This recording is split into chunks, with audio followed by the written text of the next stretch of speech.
New developments this afternoon. Hampshire College may not be able to fund its final semester, leaving about 30 seniors without a path to finish their degrees. The school announced in April they would be closing and that they would have a final semester this fall. Western Mass News reporter Patrick Fergus shares why that may no longer be the case.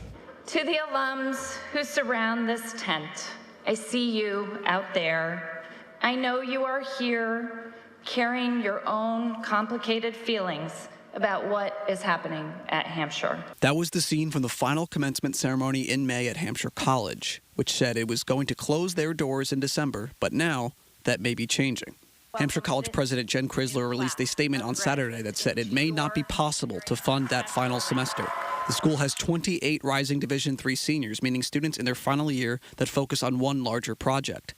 The college had previously said that these students would be able to complete their degrees in the fall with what they called a teach-out. So there are two pathways. There's a finishing pathway for Div 3 students who are finishing their thesis project. They're trying to set up kind of a smooth plan for transfers. Crisler said in the announcement Saturday that as of now, the college does not have enough money to cover the teach-out, and said in part, "We are actively exploring options to secure the necessary financial resources in time for the teach-out, and we remain optimistic."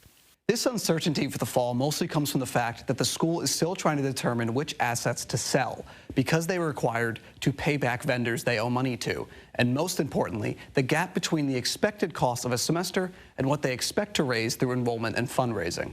The stakes are high for the faculty, too. No fall semester means less time for the faculty to find a new job, as already 199 of the 269 total employees are losing their jobs on June 15th, but the rest, as of now, are slated to stay on until December. They expect to have more info regarding plans for the summer and fall in the next several days. Patrick Fergus, Western Mass News.